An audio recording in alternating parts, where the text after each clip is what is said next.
नमस्कार। प्रस्तुत है शरद चंद्र चट्टोपाध्याय के द्वारा लिखा हुआ उपन्यास चरित्रहीन का 33वां भाग। आगे बढ़ने के पहले जानते हैं पिछले भाग की कहानी। उपेंद्र की पत्नी सुरबाला क्षय रोग से पीड़ित होकर स्वर्ग सिधार जाती है। उपेंद्र को सतीश के सौतेले भाई से पता चलता है कि सतीश ढोंगी बाबा के चक्कर में पड़कर मदिरा और गांजा पीने लगा है। बिहारी सतीश को इस हालत में नहीं देख सकता। वो सावित्री को घर ले आता है। सतीश चौंक पड़ता है। बिहारी उसे सारी सच्चाई खोलकर बता देता है कि किस तरह सावित्री ने ही उसे सच्चाई छिपाने को कहा था और किस तरह वह विपिन के साथ कभी भी नहीं थी। सतीश को बुखार भी आ जाता है और वह बिहारी से आशंका जताता है कि शायद यह उसकी जिंदगी का आखिरी ज्वर हो। जिस समय बिहारी और सतीश बातचीत कर रहे होते हैं उसी समय सावित्री कमरे में आती है। अब सुनते हैं आगे की कहानी। बहुत देर बाद सतीश ने धीरे से आंसू पोंछ कर कहा, तू समझ नहीं सकता बिहारी, लेकिन मैं समझ गया हूँ कि किस लिए उसने अपने ही पांवों पर कुल्हाड़ी मार दी। लेकिन असत्य की जीत नहीं होती बिहारी। तभी द्वार पर हाथ का आघात पड़ा। यह क्या, दरवाजा बंद करके सो गए क्या? सिटकिनी खोल दो। बिहारी ने स्वामी के मुख की ओर देखा, लेकिन स्वामी नेत्र बंद करके चुपचाप लेटे रहे। बाहर से फिर आवाज आई, दरवाजा खोल दो ना, हाथ जल रहा है। बिहारी ने उठकर दरवाजा खोल दिया और वहां से चुपचाप चला गया। कटोरी में गर्म दूध लिए सावित्री ने कमरे में आकर तिपाई पर झट से रख दिया। वह सफेद चमकती हुई रेशमी साड़ी पहने थी। स्नान करने से लंबे भीगे बाल पीठ पर लहराकर नीचे लटक रहे थे। कई छोटी छोटी लटें मुंह पर ललाट पर आ पड़ी थी। सतीश ने कनखियों से उसको देखा। उसको एकाएक जान पड़ा मानो उसने सावित्री को आज पहले ही देखा हो। लेकिन वह सतीश के भीगे नेत्रों को उस दीपक के क्षीण प्रकाश में देख न सकी। तनिक और भी निकट आकर मुस्कुरा कर बोली, दरवाजा बंद करके मालिक नौकर में क्या परामर्श हो रहा था, सुनो तो। इस निर्लज्ज संकट को किस प्रकार बाहर निकाल दिया जाए, यही ना? सतीश कुछ नहीं बोला। कहीं बातें कहने से भीतर की दुर्बलता पकड़ में ना आ जाए, इस भय से वह चुप ही रहा। सावित्री ने कहा, बचपन में बिल्ली के गले में घंटी बांधने की कहानी तो तुम पढ़ ही चुके हो ना? मैं भी देखना चाहती हूँ कि घंटी बांधने के लिए कौन आगे आता है, तुम स्वयं या तुम्हारे वह साधु जी। इस पर भी सतीश ने कोई बात नहीं कही। जैसे चुप पड़ा था वैसे ही पड़ा रहा। एक कुर्सी खींचकर सावित्री पास ही बैठ गई, लेकिन इस बार उसका परिहास युक्त स्वर गंभीर हो उठा। बोली, परिहास छोड़ो, बात क्या है मुझे समझा सकते हो? उपेन भैया के साथ तुमने झगड़ा किया, अंत में सुनती हूँ कि सरोजनी के साथ भी झगड़ा करके तुम चले आए। वह तो किसी दिन मिट ही जाएगा, मैं जानती हूँ, लेकिन यह हो क्या रहा है? मेरा शरीर छूकर तुमने शपथ खाई थी कि शराब न छुओगे। शराब तो भाड़ में जाए, गांजा भी पीने लगे, वह भी लुक छिप कर, साधारण रूप से नहीं। कितने ही अभागों के झुंड बटोर कर, गेरुआ वस्त्र पहनकर, तंत्र मंत्र का ढोल पीट कर, खुल्लम खुल्ला छाती फुलाकर पीना चल रहा है। सावित्री के मुंह से सरोजिनी का नाम सुनकर सतीश का शरीर जल उठा। वह समझ गया कि बिहारी ने कुछ भी बताना शेष नहीं छोड़ा। एक बार उसके होठों पर यह बात आई कि तुम्हारे ही कारण मेरा सर्वनाश हुआ है, तुम ही मेरे शनि ग्रह हो। लेकिन उस बात को दबाकर गंभीर स्वर में उसने संक्षेप में कहा, छाती फुलाकर शराब गांजा पीने में दोष ही क्या है? दोष क्या है या तुम नहीं जानते? नहीं। अच्छा, यदि नहीं जानते तो यह तो जानते हो कि मेरा शरीर छूकर तुमने प्रतिज्ञा की थी कि नहीं पियोगे। तुम मेरी कौन हो कि बरबस मुझसे शपथ खिला ली थी तो वह एक बड़ी बाधा हो गई। सावित्री ने किसी प्रकार हंसी दबाकर सिर हिलाकर कहा, कोई नहीं हूं मैं, बिल्कुल ही कोई नहीं। सतीश ने फिर सिर हिलाकर कहा, नहीं। फिर मदिरा का गिलास पीकदान में उड़ेलकर इलायची दाने चबाते चबाते क्यों चले आए? केवल तुम बकझक करने लगोगी इसी भय से। सावित्री ने हंसकर कहा, फिर भी सावित्री कोई नहीं है। अच्छा, अब तनिक दूध पीकर सो जाओ। यह कहकर वो उठ पड़ी और दूध की कटोरी हाथ में लेकर सतीश के सामने आ खड़ी हुई। सतीश ने आपत्ति नहीं की। वह उठ बैठा और सब दूध पीकर सो रहा। सावित्री कटोरी हाथ में लिए चली जा रही थी। सतीश ने पुकार कर पूछा। तुम्हारी संध्या पूजा हो चुकी? सावित्री ने घूमकर कहा। हाँ। क्या खाया? अभी तक खाया नहीं है, अब जाकर खा लूंगी। सोओगी कहाँ? देखती हूँ फाटक के बाहर कोई स्थान है या नहीं, न होगा तो पेड़ के नीचे सो रहूंगी। यह कहकर वह आप ही हंसकर बोली। अच्छा, यह बात मुंह से निकालते तुम्हें तनिक भी कष्ट नहीं होता? धन्य हो तुम। यह कहकर अत्यंत स्नेह से सतीश के ललाट पर लटके हुए बालों को हाथ से हटाते समय उसके ललाट का ताप अनुभव करके वह चौंक पड़ी। बिहारी ने कमरे में घुसते ही पूछा, माँ जी तुम्हारा बिछौना? सावित्री ने पास के कमरे को दिखाकर कहा, इसी कमरे में मेरा बिछौना ठीक कर दो बिहारी। बाबू का ज्वर कुछ अधिक जान पड़ रहा है। मैं इसी पास वाली कोठरी में सोऊंगी। बीच का दरवाज़ा खुला रहेगा। तुमको भी आज इसी कमरे के फर्श पर सोना होगा। सतीश से उसने कहा, अब रात को जागते मत रहो, तनिक सोने की भी चेष्टा करो। यह कहकर वह धीरे धीरे द्वार बंद करके चली गई। थोड़ी देर बाद साधारण सा कुछ खा पी कर सावित्री लौट आई। वह पास वाली कोठरी में ही एक चटाई बिछाकर लेट रही और उसकी दोनों थकी आंखें देखते देखते गाढ़ी नींद से मुंद गई। बड़े तड़के ही नींद टूट जाने पर हड़बड़ाकर सावित्री उठ पड़ी और उस कमरे में जाकर देखा तो सतीश थोड़ा छटपटा रहा है। ललाट पर हाथ रखकर उसने देखा, ज्वर के ताप से जल रहा है। उसके शीतल स्पर्श से सतीश ने आंखें खोल दी। उसकी दोनों आंखें अड़हुल के फूल की तरह लाल हो उठी थी। ज्वर की दशा देखकर सावित्री भय के मारे उसी बिछौने पर झट से बैठ गई। पूछने की शक्ति उसमें नहीं रह गई थी। सतीश ने उसका हाथ खींचकर अपने जलते हुए ललाट पर रखकर कहा, मैं कल ही जान गया था। कल ही मैंने बिहारी से कहा था, यही ज्वर मेरा अंतिम ज्वर है। इस बार मैं न बचूंगा। ज्वर की पीड़ा से उसने इस प्रकार ये बातें हाँफते हाँफते कहीं कि उसे सांत्वना देने की बात तो दूर रही, रुलाई न रोक सकने के कारण सावित्री का गला ही रुंध गया। वह सारी रात निश्चिंत होकर सोती रही। इसी कारण मन ही मन पश्चाताप करने लगी। सतीश ने कहा, मुझे यही एक भरोसा है कि तुम मेरे पास हो। यह कहकर वह करवट बदलकर लेट रहा। कल रात को उसने जिसको कहा था, तुम मेरी कौन हो, वह आज उसका सबसे बड़ा अवलंब है। थोड़ी देर के लिए सावित्री में इतनी भी सामर्थ्य नहीं रही कि बिहारी को डॉक्टर बुलाने के लिए कह दे।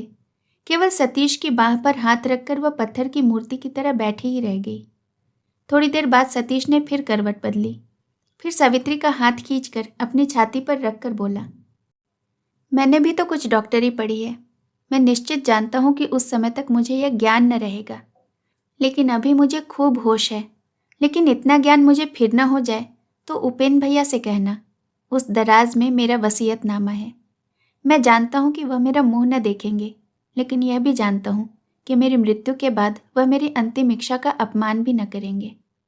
सावित्री, संसार में तुम्हारे अतिरिक्त उनसे बढ़कर मेरा और कोई स्वजन संभवतः नहीं है। वसीयतनामे का नाम सुनकर सावित्री आत्मविस्मृत सी हो गई। इतने दिनों के उसके संयम का बांध क्षण भर के आवेश में ही टूट गया। सतीश की छाती पर माथा रखकर वह बच्चे की तरह रोने लगी। बिहारी लगभग सारी रात जागता रहा और भोर में सो गया था। वह चौंक कर उठ बैठा और हतबुद्धि की भांति निहारता रहा। तब सतीश ने दोनों हाथों से बलपूर्वक सावित्री का मुंह ऊपर उठाया और क्षण भर टकटकी बांधे निहारता रहा और उसकी दोनों आंखों से बहते हुए आंसू को आग की तरह जलते हुए अपने होठों से पोंछकर चुपचाप पड़ा रहा। उसका मुंह, उसकी ठुड्डी दोनों सावित्री के अश्रु प्रवाह से डूब जाने लगे। उस प्रवाह ने उसके प्रचंड ज्वर ताप को भी कितना शीतल कर दिया, यह अंतर्यामी से छिपा नहीं रहा। लेकिन संसार में उस बूढ़े बिहारी के विस्मय विमुग्ध नेत्रों के अतिरिक्त उसका अन्य कोई साक्षी नहीं रहा। बाहर शरद का स्निग्ध प्रवाह उस समय प्रकाश से खिलखिला रहा था। सावित्री अपने आप को संभाल कर उठ बैठी और आंचल से अपने नेत्र पोंछकर प्रियतम के मुंह से आंसू के चिन्ह यत्नपूर्वक पोंछ डालने के बाद उसके कमरे के सब दरवाजे और खिड़कियां खोल दी। खोलते ही सुनहरी किरणों से सारा कमरा भर गया। बिहारी के नेत्रों से उस समय आंसू की बड़ी बड़ी बूंदें झर रही थीं। सावित्री अपने मुंह का भाव संभाल कर सहज कंठ से बोल उठी, डर क्या है बिहारी, मेरे रहते उनको कोई भय नहीं। बाबू अच्छे हो जाएंगे।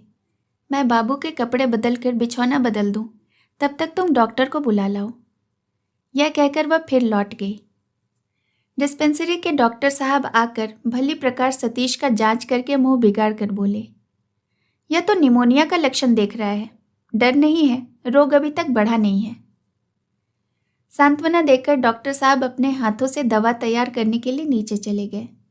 सतीश ने पीड़ा से तनिक हंसकर सावित्री के मुंह की ओर देखकर कहा, मैं तिल भर भी नहीं डरता।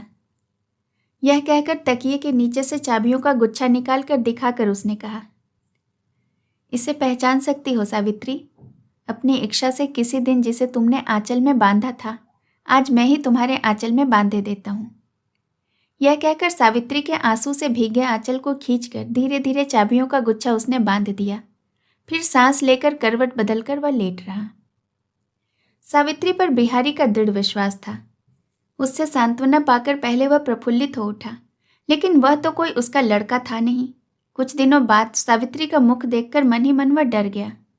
वह स्पष्ट देख रहा था कि इस कर्मनिष्ठ सहनशील रमणी के शांत मुख पर एक पीली छाया क्रमशः गाढ़ी होती जा रही है।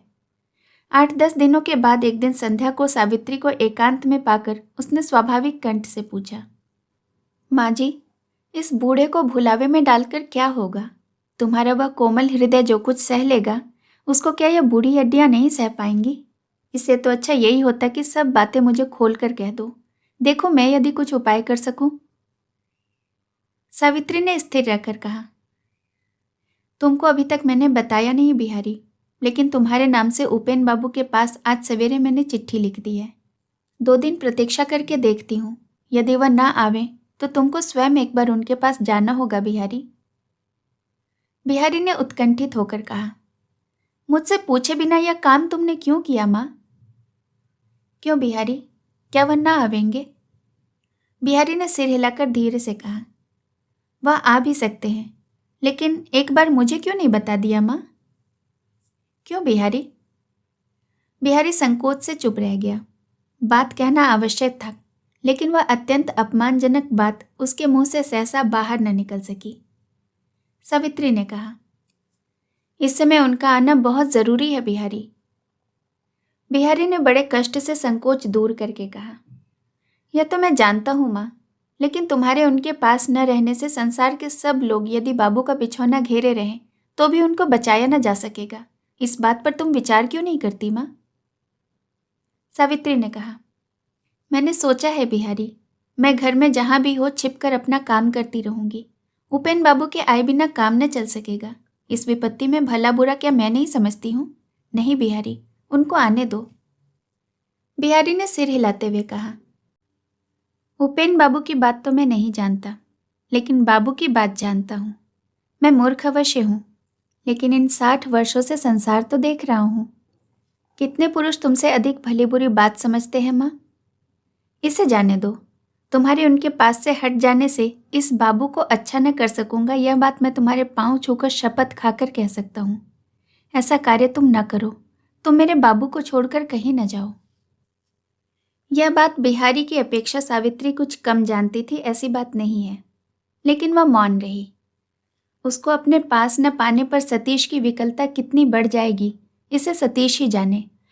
लेकिन इस भयंकर रोगशैया में पड़े रहने की दशा में सतीश को नेत्रों से ओझल करके सावित्री स्वयं भी कैसे जीवित रह सकेगी? उससे और सतीश से उपेन की उसके प्रति घृणा छिपी नहीं थी। उनके आने पर उसे अपने आप को छिपाकर ही रखना होगा, इसमें तनिक भी संदेह नहीं। इन सभी बातों पर उसने मन ही मन विचार करके देख लिया था, लेकिन जिसके कारण इतने दिन उसने इतना कष्ट सहन किया, उनके कारण यह भी दुख सहेगी। यह सोचकर ही उसने सतीश की बीमारी का पूरा विवरण उपेंद्र के पास लिख भेजा था। आने के लिए अनुरोध भी किया था। सावित्री ने दृढ़ कंठ से कहा, नहीं बिहारी, यह मैं न होने दूंगी। यदि वे परसों तक न आए तो तुमको स्वयं जाकर उनको लाना होगा। बिहारी ने मलिन मुख से कहा, यह बात तुम क्यों कह रही हो माँ? मैं नौकर हूँ, जो आज्ञा होगी मुझे करना ही पड़ेगा। लेकिन मैं भी तो मनुष्य हूँ। चोर की भांति तुम्हारा छिपा रहना यदि मैं किसी दिन सह न सकूं तो तुम मुझे गाली न दे सकोगी माँ, यह मैं पहले ही बता देता हूँ। यह कहकर वह उदास चित्त से चला गया। लेकिन सावित्री की वह चिट्ठी उपेंद्र को मिली ही नहीं। पिता और महेश्वरी के बार बार अनुरोध करने से वह 1 महीना पहले ही अपनी इच्छा के बिल्कुल विरुद्ध हवा पानी बदलने के लिए पुरी जाने को बांधे हुए थे। वहां किसी से परिचय न रहने के कारण प्रथम रात्रि तो उन्होंने एक छोटे से होटल में काटी थी। इच्छा थी कि दूसरे दिन सवेरे कोई अच्छा स्थान ढूंढ लेंगे, लेकिन होटल के मालिक भुवन मुखर्जी ने उनकी पूरी आवभगत की। अलग कोठरी में बिछौना ठीक करा दिया और विश्वास दिलाया कि जितने दिन वह चाहे यहाँ रहें, सेवा में कोई त्रुटि न होगी। सवेरे एक प्रौढ़ा स्त्री कमरे में झाड़ू देने आई। उपेंद्र का बार बार निरीक्षण करके अंत में उसने झाड़ू एक ओर फेंक दी और बोली, बाबू को क्या कोई बीमारी हुई थी? बहुत ही निर्बल देख रही हूं। पहले का वह चेहरा नहीं है, शरीर का रंग भी वह नहीं है। उपेंद्र ने आश्चर्य के साथ पूछा, तुम क्या मुझे पहचानती हो? उस स्त्री ने कहा, मैं तो मोक्षदा हूं, आपको नहीं पहचानती।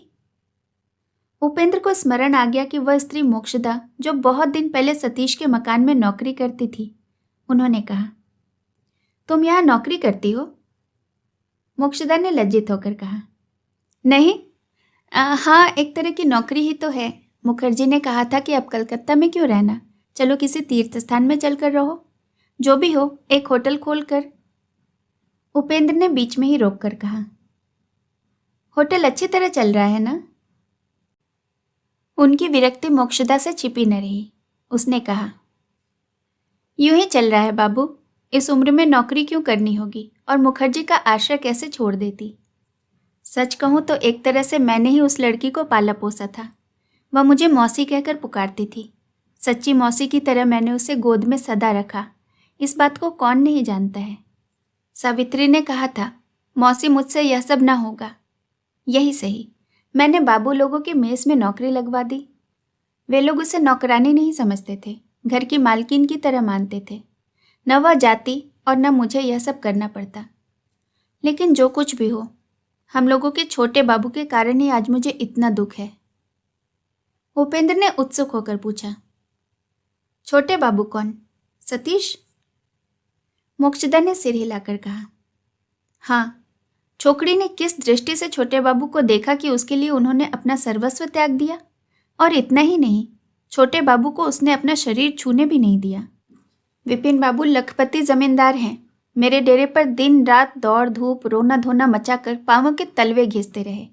सोना चांदी के जड़ाऊ गहनों के लिए 10,000 रुपये रख देना चाहा, लेकिन छोकरी ने उनका मुंह तक भी नहीं देखा। कैसा तेज उस लड़की के चेहरे पर दिखाई पड़ रहा है भैया।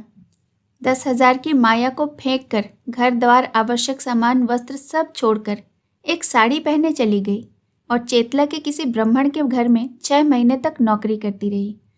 वहाँ काम करते करते हड्डी पसली तक निकल आई। अंत में कहाँ चली गई दुर्गा माता ही जानती हैं।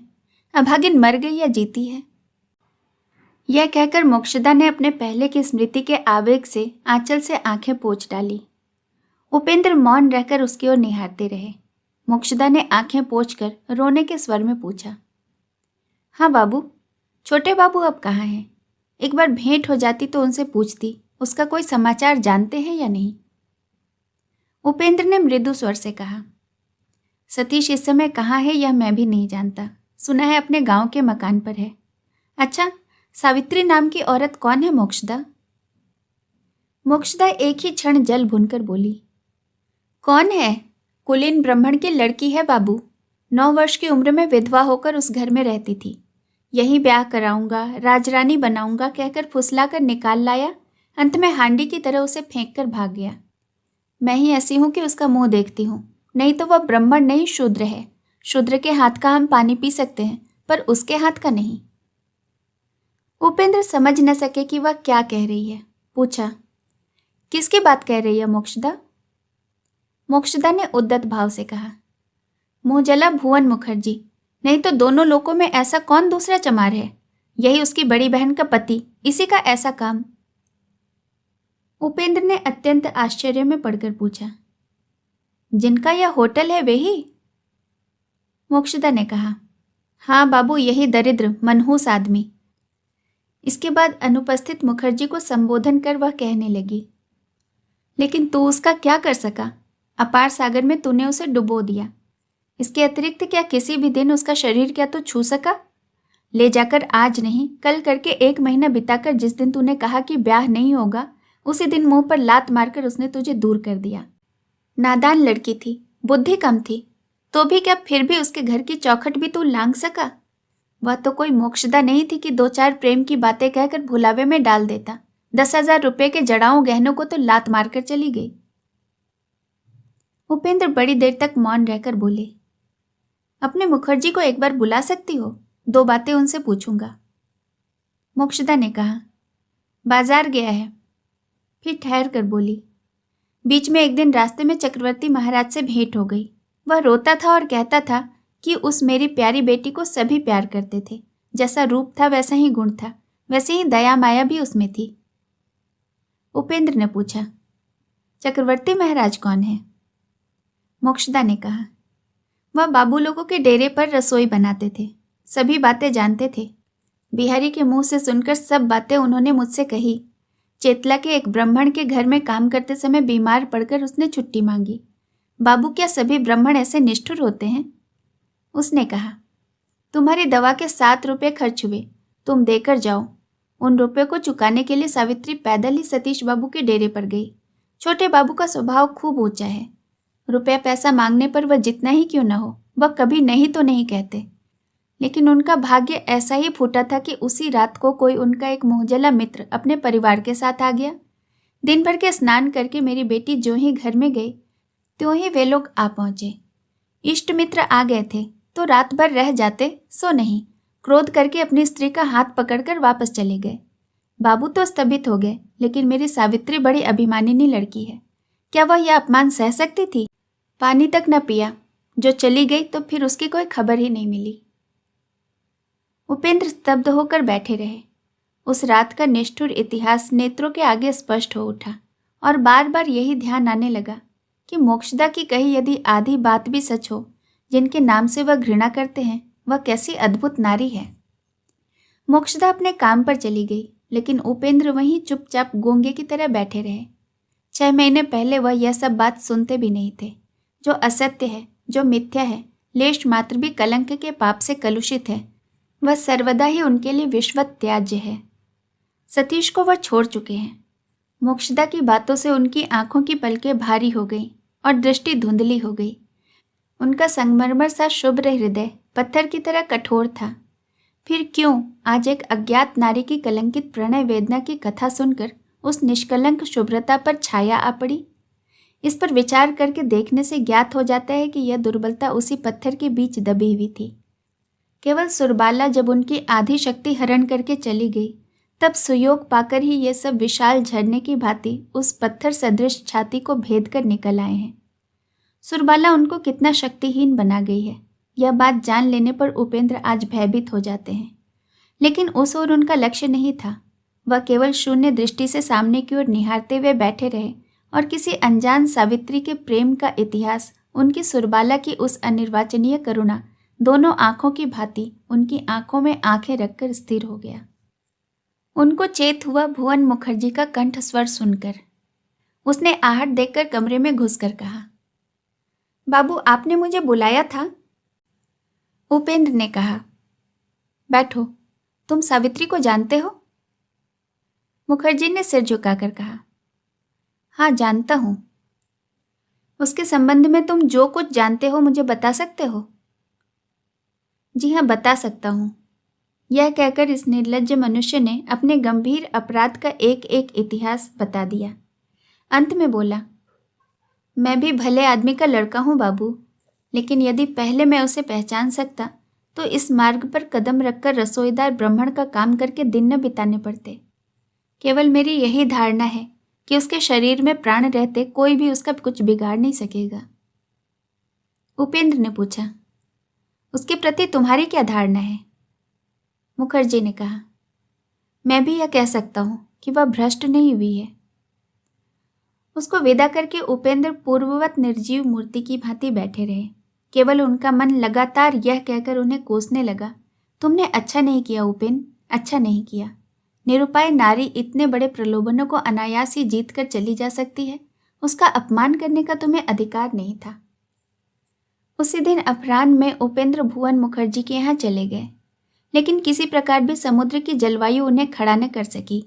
ज्यों ज्यों दिन चढ़ा जाता था, आंख मुंह में जलन होने लगती थी और ज्वर भी आ जाता था, और प्रतिदिन उन्हें तिल तिल करके परलोकवासिनी पतिहीन सुरबाला के निकट ही ले जाने को बढ़ता जा रहा था। यही मानो वह अपने हृदय में स्पष्ट अनुभव करने लगे।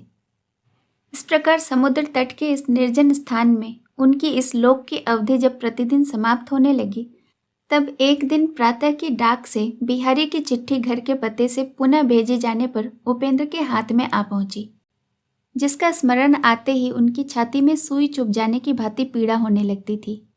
अपने उसी चिरकाल के मित्र का अपमान, उसके त्याग देने का दुख उनके हृदय में दिन पर दिन कितना बढ़ता जा रहा है, इसे केवल अंतर्यामी ही जान रहे थे। लेकिन जब उसी मित्र की बीमारी का समाचार लेकर बिहारी का पत्र ने चिकित्सा और शुश्रूषा की अभाव पूर्ति का निवेदन किया, तब अनेक दिनों बाद उपेंद्र के सूखे होठों पर हंसी आ गई। वह बेचारा तो जानता ही नहीं है कि जिसके जीवन के दिन अब गिने जाने की दशा में आ पहुंचे हैं, उसी के हाथ में एक और मनुष्य की सेवा का भार सौंपना चाहता है। फिर भी उपेंद्र उसी दिन अपना सामान बांधकर पुरी से रवाना हो गए। ज्योतिष ने हाई कोर्ट से वापस लौटकर घर में पांव रखते ही देखा कि सामने के बरामदे में 2 आराम कुर्सियों पर शशांक और सरोजनी दोनों आमने सामने बैठकर बातचीत कर रहे हैं। शेष कहानी अगले भाग में। कहानी सुनने के लिए बहुत बहुत धन्यवाद।